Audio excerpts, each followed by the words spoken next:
Every family has a golden child and a wallet. Guess which one I was? My sister Michelle got the looks, the attention, and the excuse for every bad decision she'd ever made. I got decent grades, a tech job, and the privilege of being the responsible one, which in my family was code for the one we call when we need money. 5:47 p.m. Sunday dinner at Uncle Robert's house. 30 people around a table that cost more than my first car. Crystal glasses, cloth napkins, the whole performance. I was eating Grandma's mashed potatoes. Only reason I came to these things anymore. She'd been making them the same way for 40 years. Butter, cream, a little garlic. Perfect every time. Uncle Robert tapped his glass. The room went quiet. Uncle Robert was 64, built like a refrigerator, and had the personality of a debt collector. He'd started Chen Construction with a pickup truck and a temper. Now he owned 3 houses, a boat, and the unspoken right to run everyone's life. He stood at the head of the table like he was addressing shareholders. Family announcement. I kept eating. Uncle Robert's announcements were usually about himself. New property, new car, new reason to remind us he was successful. Michelle's having some trouble. I didn't look up. Michelle's trouble was a permanent condition. Her car payment. She needs help. I took another bite. Not my problem. Then I felt it. 30 pairs of eyes.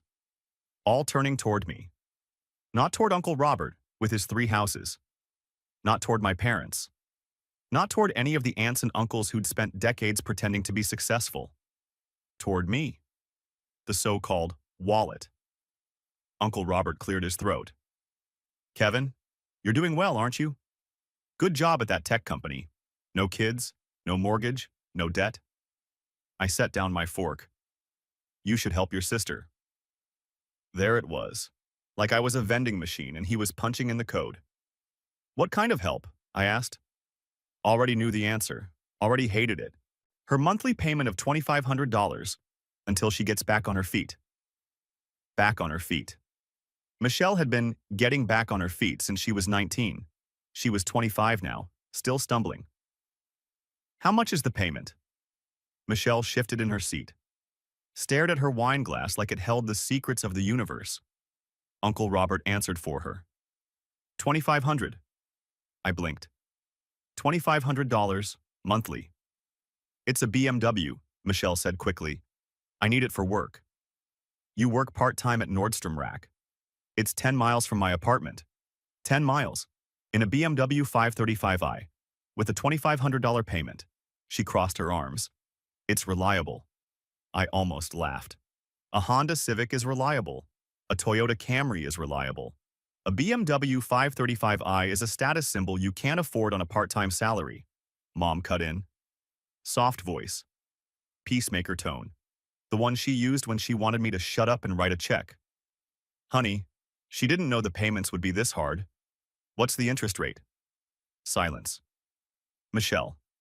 What's the interest rate on the loan? She mumbled something into her wine. Louder. 9%. 9%. On a car loan in 2024. When everyone else was getting 4 or 5. That wasn't a loan. That was a punishment. I looked at my parents. You co-signed this? Dad suddenly found his mashed potatoes fascinating. Mom examined the ceiling like there was a Monet up there. You co-signed a 9% loan on a $60,000 car for someone working 15 hours a week at a discount clothing store. She needed transportation, Dad said weakly.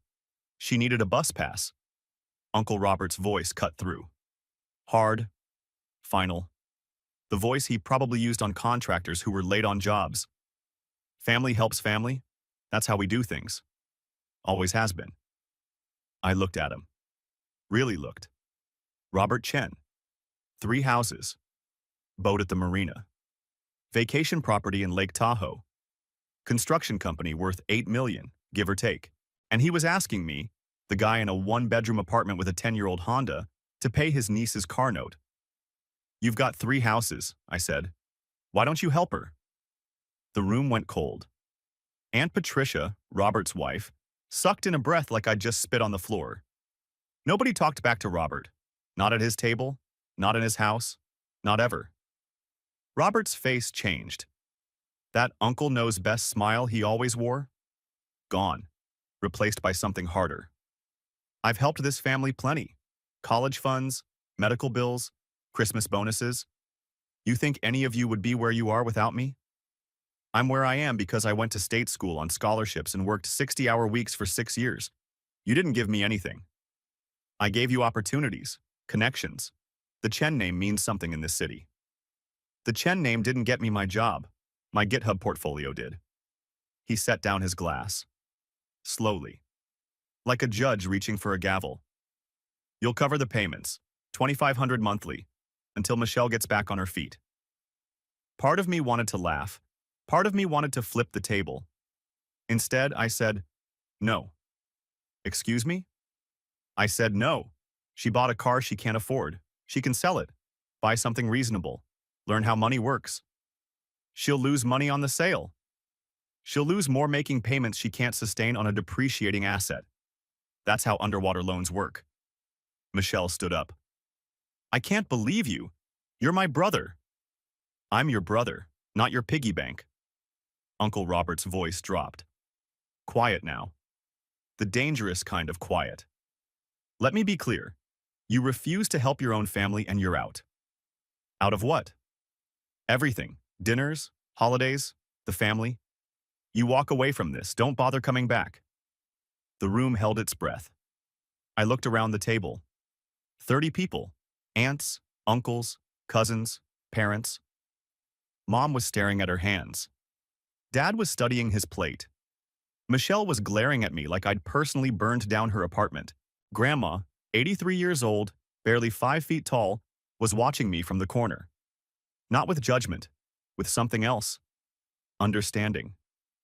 She'd been quiet this whole time. First time I could remember her not jumping into family drama. I looked back at Uncle Robert. You're giving me an ultimatum. Pay $2,500 a month for my sister's BMW, or lose my family. I'm telling you how things work. No, you're telling me the price of admission. I stood up. The chair scraped against the hardwood. Loud in the silence. Then I'm out. Michelle's jaw dropped. You're serious? Completely. I walked toward the kitchen. Set my plate in the sink. Grandma's mashed potatoes, half finished. That hurt more than anything else. Walked back through the dining room, grabbed my keys. Uncle Robert's voice followed me. You walk out that door, don't come back. I opened the door. Wasn't planning to. Cold February air. Clean. Sharp. I walked to my car. 2019 Honda. Accord, paid off. 127,000 miles. Not a status symbol, just transportation. Started the engine, drove away, didn't look back. Got home at 7:23 p.m., sat on my couch, stared at the wall, expected to feel something. Anger. Sadness. Relief. Vindication. Felt nothing. Just empty.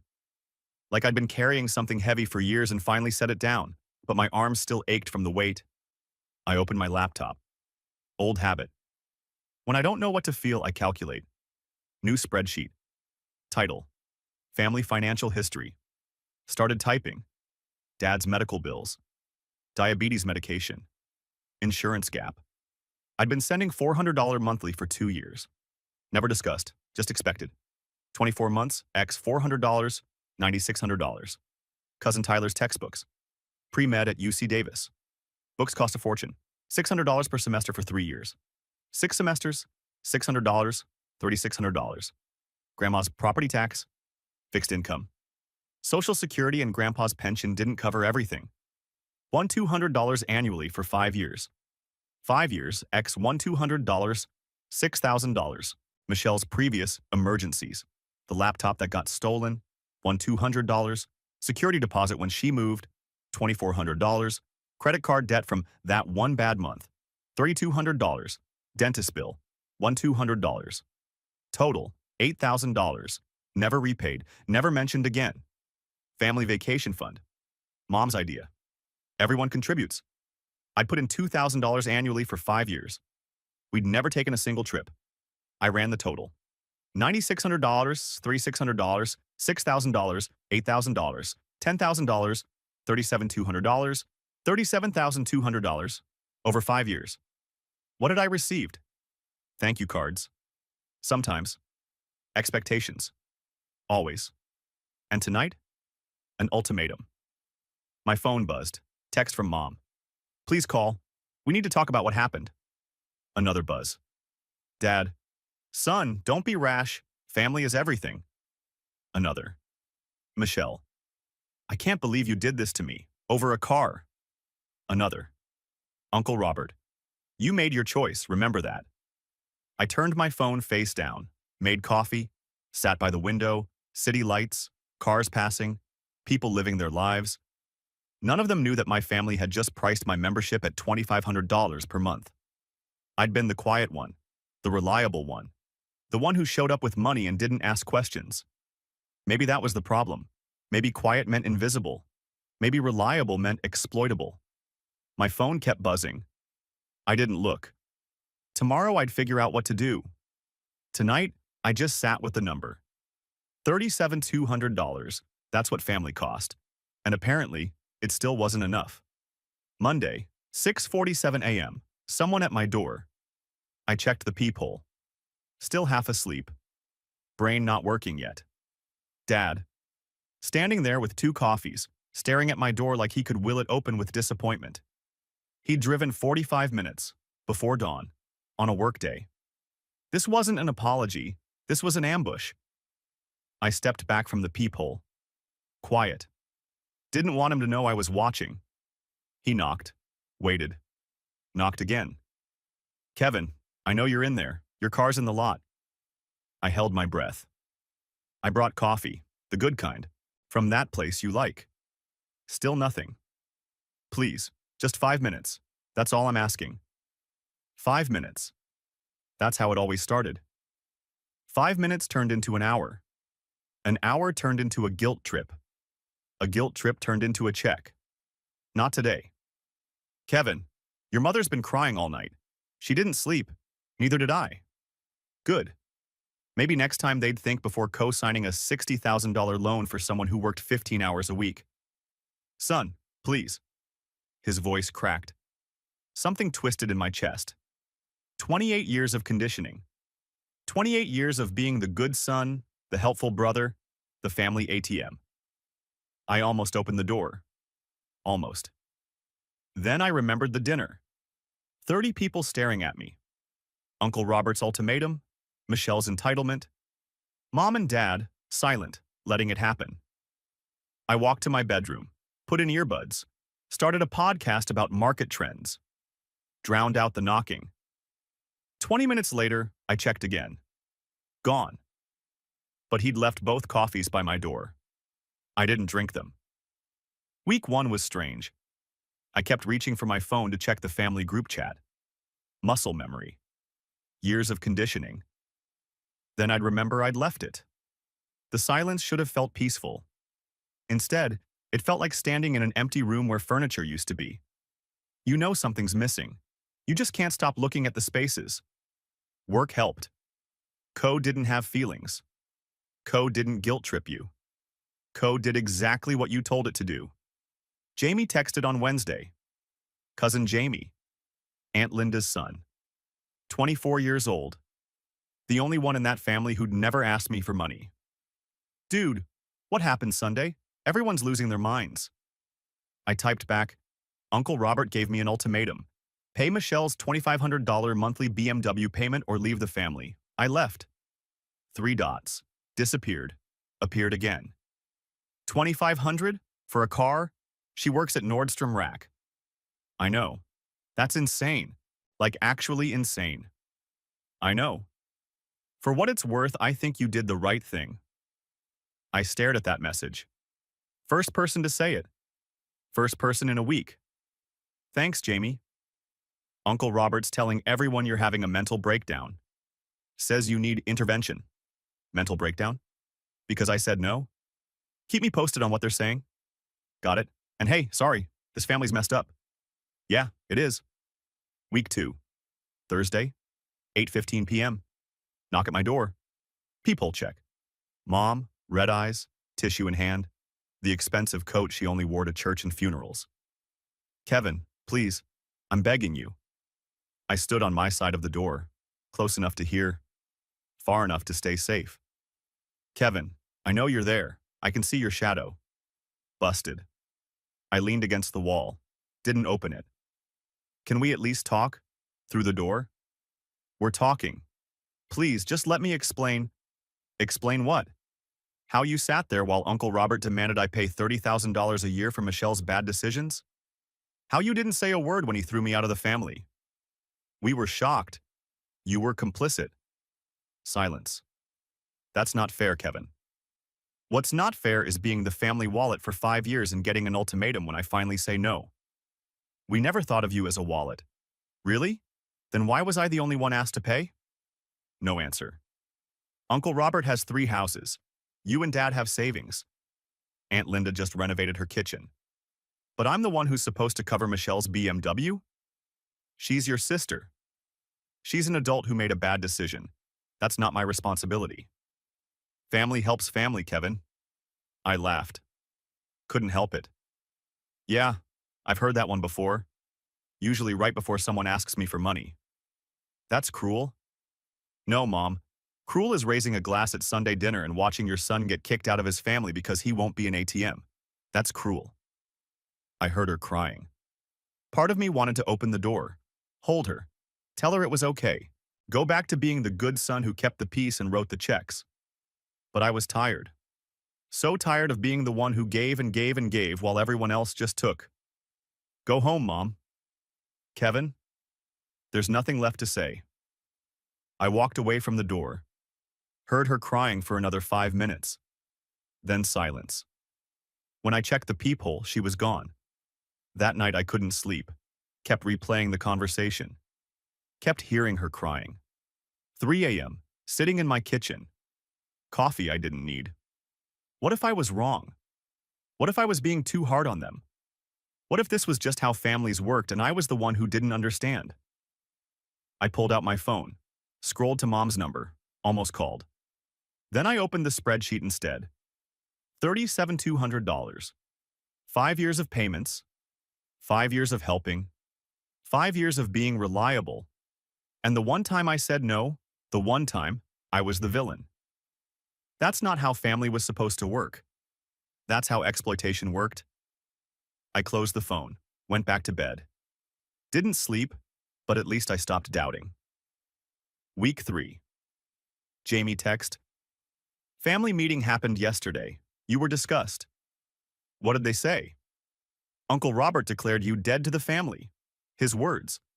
Said anyone who contacts you is choosing sides against him. Dead to the family. Like I was a stock they'd decided to sell. What about my parents? Your dad looked sick. Your mom cried. But neither of them pushed back. Of course not. Michelle?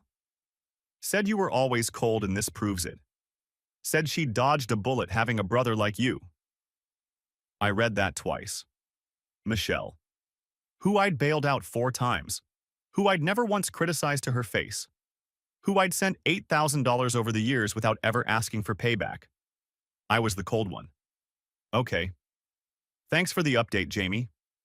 There's more. Uncle Robert posted something in the group chat. About you. What? Screenshot came through. Kevin has shown us who he really is. A selfish, ungrateful. The Chen family will continue without him. Those who want to remain part of this family know where they stand. I stared at that message for a long time. Selfish. Ungrateful. The man with 3 houses was calling me selfish. The man who demanded I pay $30,000 a year was calling me ungrateful. The man who gave me an ultimatum was saying I put money above family. Something shifted inside me. The doubt from 3 a.m.? Gone. Replaced by something colder. Cleaner. Clarity. If this was who they were, if this was how they saw me, then I hadn't lost a family. I'd escaped one. Week 3. Friday. Email from Michelle. Subject. We need to talk. I opened it. Kevin, I know you're angry, I get it. But you don't understand my situation. The BMW was a mistake, okay? I admit it. But I can't just sell it. I'm underwater on the loan. I owe more than it's worth. If you would just help me for a few months, just until I get a better job, I could figure this out. I'm not asking for forever. You're my brother. You're supposed to be there for me. Please. Michelle? She admitted the BMW was a mistake. Progress. But she still wanted me to pay for it. Not progress. I typed a reply. Michelle, you're underwater because you bought a $60,000 car at 9% interest on a part-time salary. That's not a situation. That's a consequence. Here's what you can do.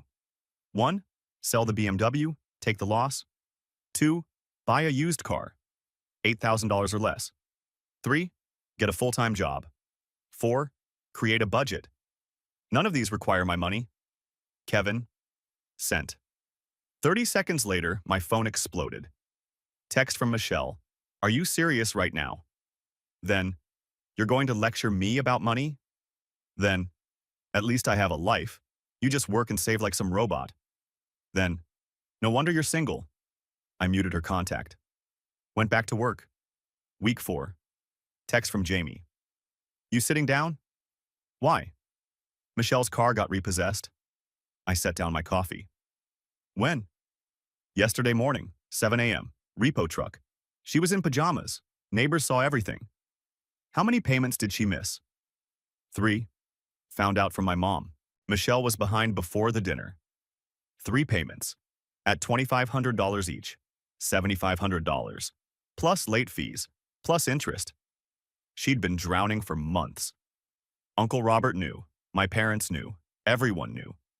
And their solution was to make it my problem. How's she handling it?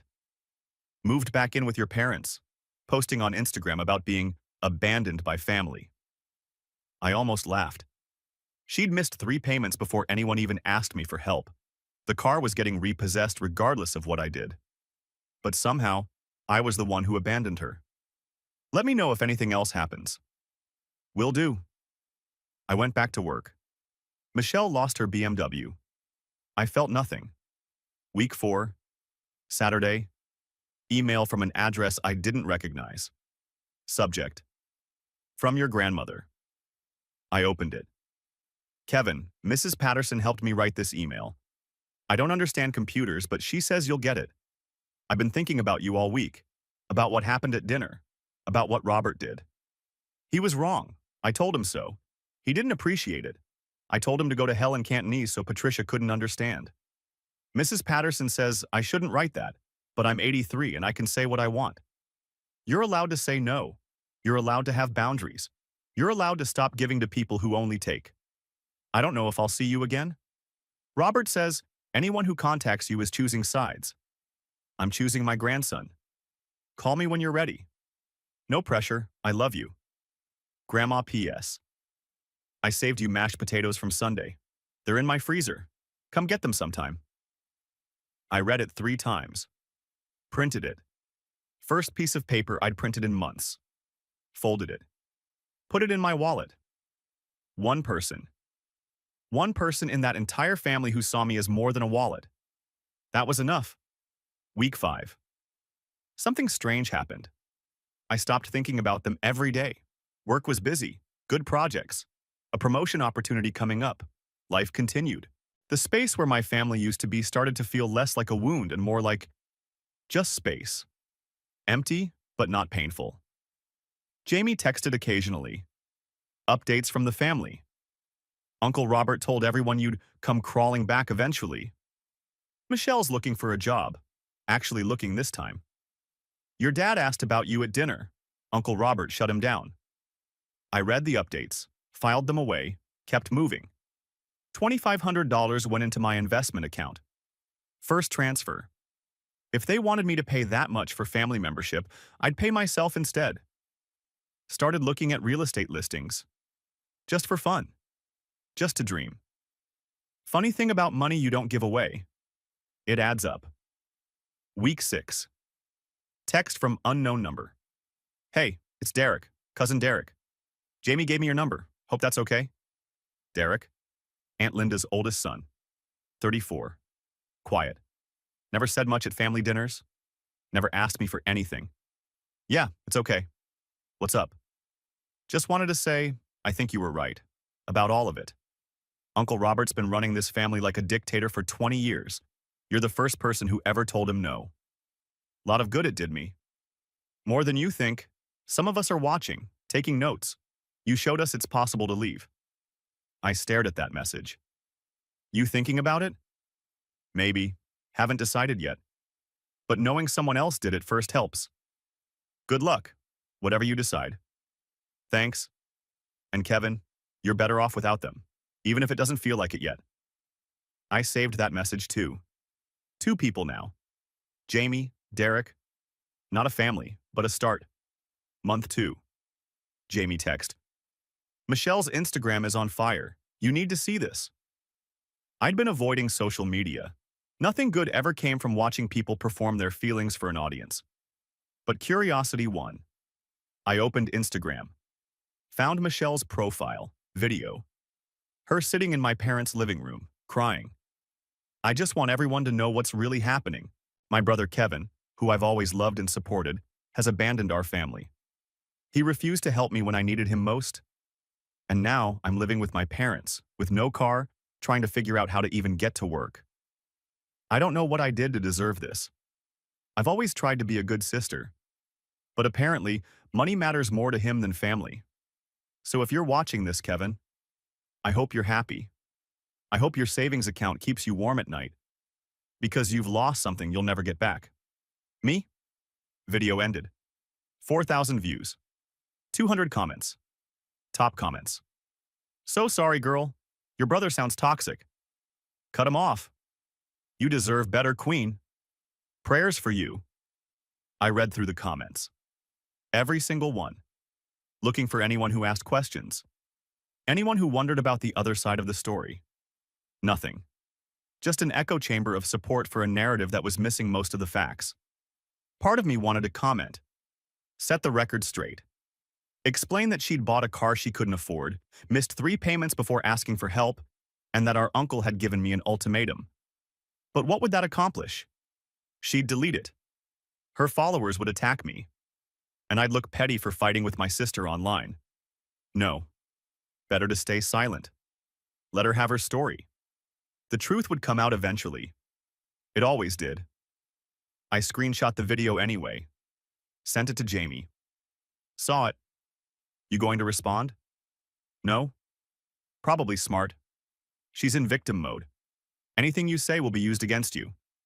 I know. For what it's worth, some of us know the real story. Some of us is enough. Month 2, week 3, Thursday evening, knock at my door. I checked the peephole, expecting mom again. Or maybe dad for round 2.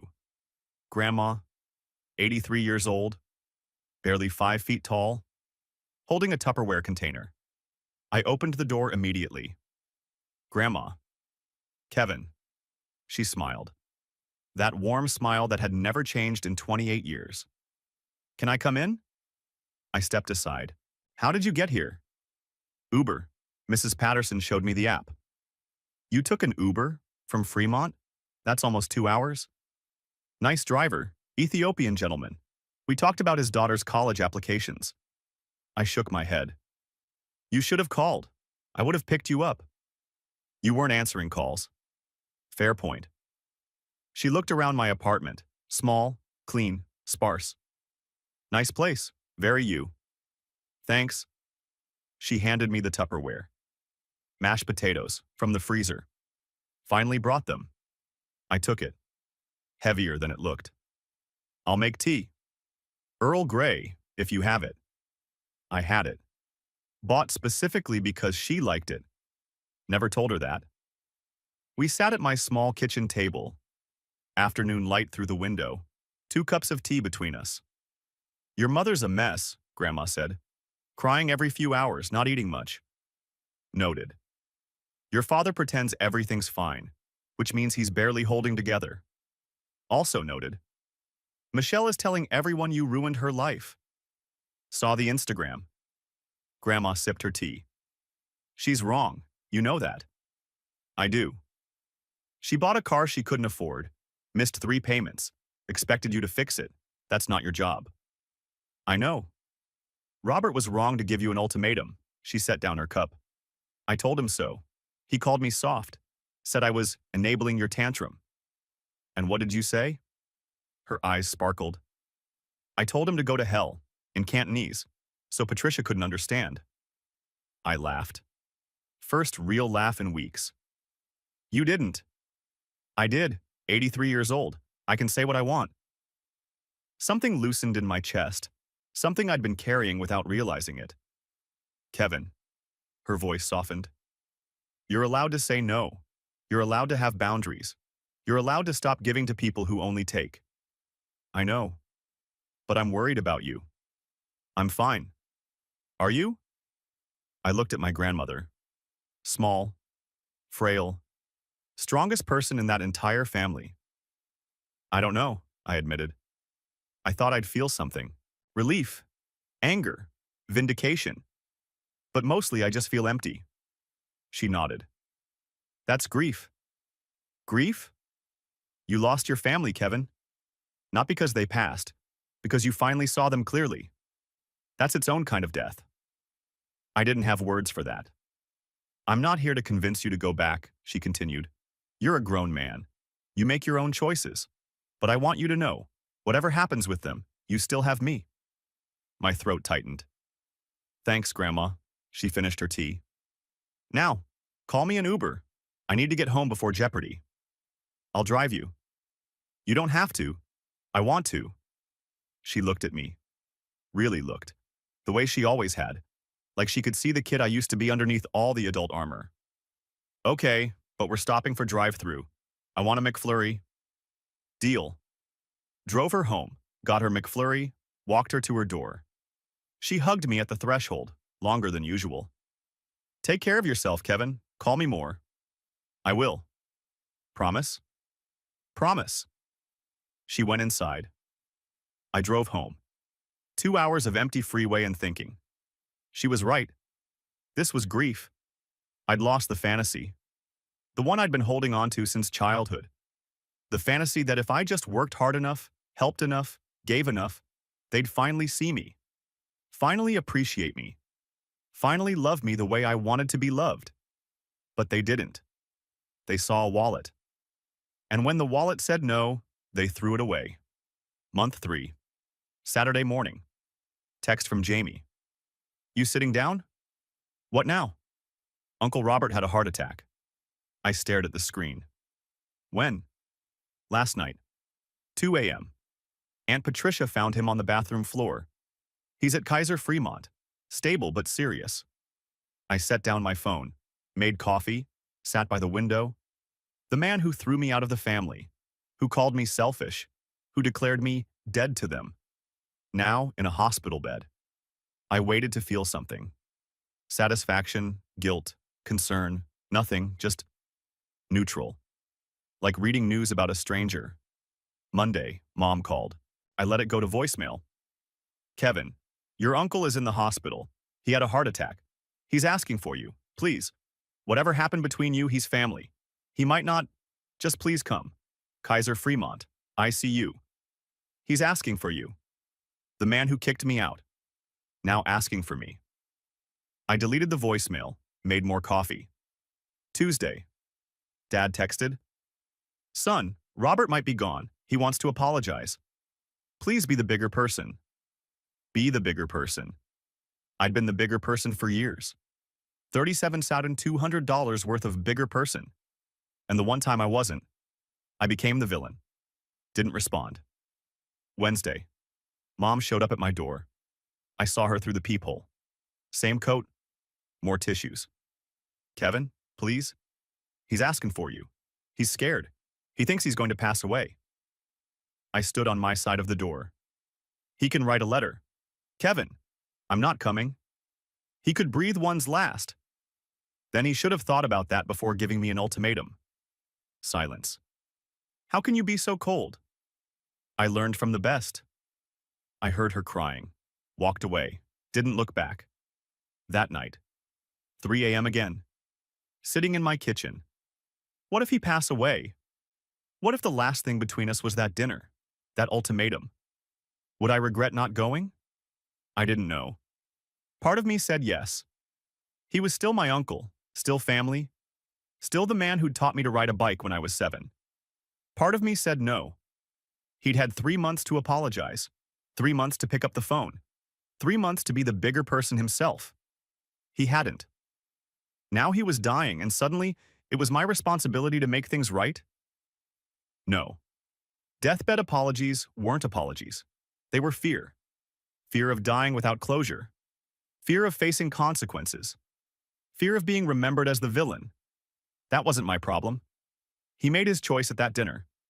I made mine. Month 3. Week 4. Jamie text. Robert's out of ICU, stable. Going home next week. Good. You didn't visit. No. Family's pissed. I know. For what it's worth, I get it. He had 3 months to apologize. He didn't. You don't owe him a deathbed reconciliation. Thanks, Jamie. Derek says the same thing. We talked about it. 2 people. 2 people who understood. Still not a family, but still enough. Month 4. Text from Jamie. Interesting development. What? Michelle got a job. Part-time? Full-time. Office admin at a law firm downtown. $52K. Benefits. I raised an eyebrow. $52,000. More than she'd ever made. How'd that happen? No idea, but she starts Monday. Maybe losing the car was the best thing that could have happened to her. Maybe rock bottom was exactly where she needed to be. Good for her. Seriously? Seriously. If she turns this around, good for her. Damn, that's surprisingly mature. I'm not angry at her, Jamie. I'm just done subsidizing her. Month 5. Another text from Jamie. Michelle bought a car. Let me guess. Another BMW? 2019 Honda Civic. Used, $14,000. Put $4,000 down. Payments are $280 a month. $280, not $2,500. $280. Smart choice. Right? She's actually being responsible. It's weird. Crisis does that to people sometimes. You think she's changed? I think she's learning. Whether she's actually changed, that takes longer to prove. Month 6. Letter arrived. Handwritten. Familiar handwriting. Blue ink on cream paper. Grandma. Dear Kevin, I'm writing because I'm too old for texting and too stubborn for email, despite Mrs. Patterson's many lessons. Robert is recovering, slowly. He's different now, quieter. Sits on his porch watching birds. Doesn't bark orders anymore. The heart attack humbled him. He hasn't mentioned you since you didn't come to the hospital. I think he's ashamed. Too proud to apologize properly. Too humbled to pretend he was right. Your parents miss you.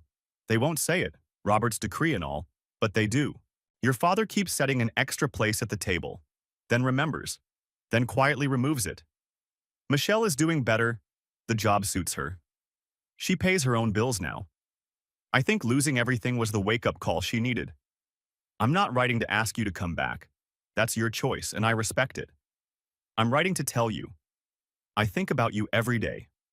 I pray for you every night. And I hope you're finding peace. You deserved better from this family. We failed you. I failed you too. By not speaking up sooner.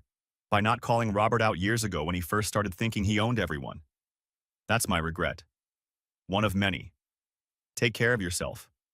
Build a good life. And know that at least one person sees you clearly.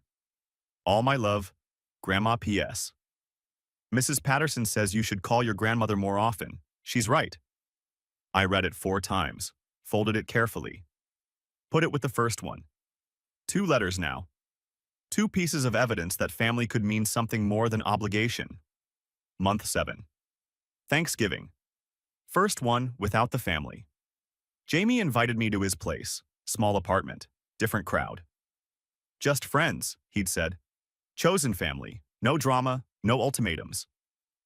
I brought expensive wine, the kind I could afford now that I wasn't funding everyone else's lives. 7 people total. Jamie and his girlfriend, 2 co-workers, a neighbor. Derek, who'd driven up from San Jose. We cooked together. Burned the rolls. Laughed about it. Watched football. Argued about the calls, ate too much. Sat around afterward, drowsy and content.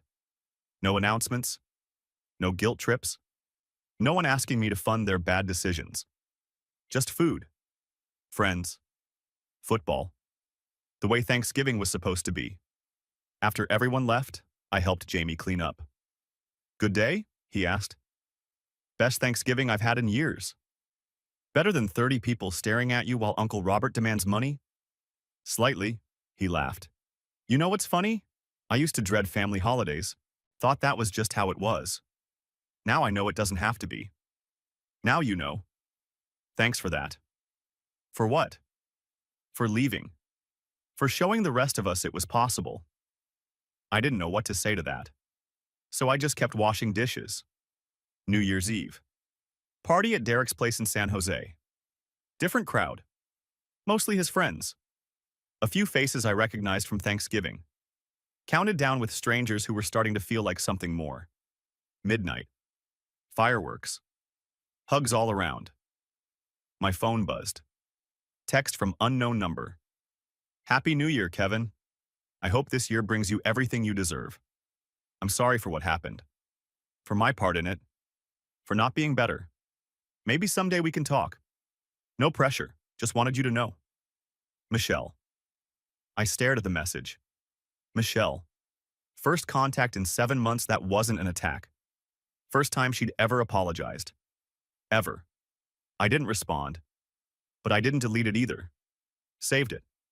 Put the phone away. Watched the fireworks. Year 1. March. My birthday. 29. Nobody from the old family called. But Jamie organized dinner. His place again. Derek came up from San Jose. A few coworkers. My neighbor from down the hall. Small, simple, perfect. Jamie's toast. To Kevin, who taught us that no is a complete sentence. I blew out the candles. Made a wish. Didn't tell anyone what it was. Year 1, April, found it. $340,000. Sacramento. 3 bedrooms. Nice neighborhood. Lemon tree in the backyard. I'd been saving since the dinner. $2,500 monthly that used to go to family. Plus the medical payments, the textbooks, the vacation fund that never went anywhere. $72,000 in savings by the time I found the house. 20% down.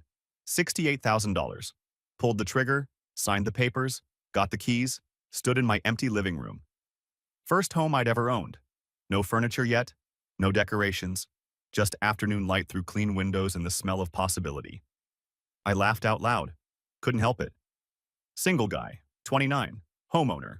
Not because of family connections, not because of inheritance, not because someone handed me anything, because I'd finally stopped giving away everything I earned. Housewarming party. May. 12 people. My new backyard. Jamie brought a beanbag, bright orange, hideous, perfect. Derek brought whiskey, the expensive kind. Coworkers brought food, neighbors brought curiosity, Grandma brought herself. She'd taken an Uber again, 2 hours from Fremont, 83 years old. "You didn't have to come all this way," I said. "Nonsense. My grandson bought a house. Of course I'm seeing it." I gave her the tour. Living room, kitchen, 3 bedrooms, backyard with the lemon tree. She touched the walls, looked out every window, sat in every chair. "This is yours," she said. Not a question. "All mine." "No mortgage?" "Small one, put 20% down. Wanted to keep reserves." She nodded.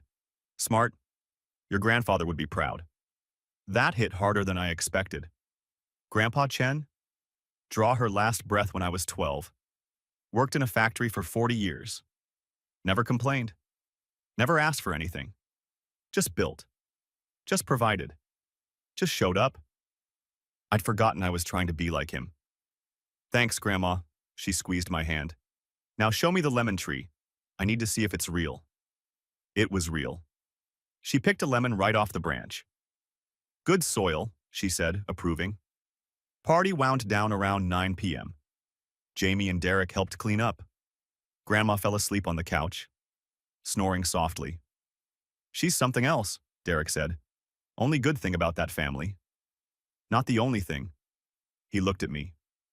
"You came from them. You turned out okay. Debatable. You bought a house at 29 by learning to say no. That's not debatable. That's impressive. It's just math. It's more than math. It's knowing your own value. Most people never figure that out. Year 2. June. Grocery store. Saturday morning. I was in the produce section, picking avocados. The eternal California ritual. Someone walked past, stopped, walked back. I looked up. Michelle. She looked different. Hair shorter. Better posture. Clothes that fit properly, not designer, just put together. We stared at each other. 2 years since the dinner. 2 years since, then I'm out.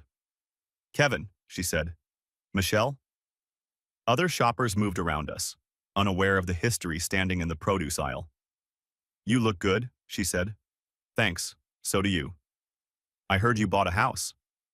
Yeah. Sacramento? Yeah. She nodded, gripped her cart like it was keeping her anchored. I'm sorry, she said, for everything. I waited. The BMW was stupid. Asking you to pay was stupid. The Instagram stuff was stupid. All of it. Yeah, it was. I was embarrassed, scared, took it out on you. Yeah, you did. She didn't flinch. Took it. Didn't make excuses. I'm doing better now. Full-time job, Honda Civic, actual savings. Good. Therapist too, working through stuff. That's good, Michelle, really. Silence. I'm not asking to come back into your life, she said. I know I burned that bridge. You did. I just wanted you to know that I see it now, what I did, what we all did. I looked at my sister. 25 when this started. 27 now. 2 years older. Decades wiser. I appreciate you saying that. Do you think we could ever... I don't know, Michelle, honestly. She nodded. Eyes wet but not crying. That's fair. It's not about punishment. It's about trust. Trust takes time. I know. Maybe someday, not now. Okay. She started to walk away, stopped, turned back. Kevin? Yeah? I told people I cut you off, after everything. Told them you were toxic and I walked away. I knew. Jamie had told me. I know. I'm sorry for that too. It was easier than admitting the truth. Which is that I was the toxic one, and you finally stopped enabling it. She walked away. I stood there holding an avocado. Didn't know what to feel. Drove home. Unpacked groceries. Sat in my backyard. Under the lemon tree. Thought about Michelle.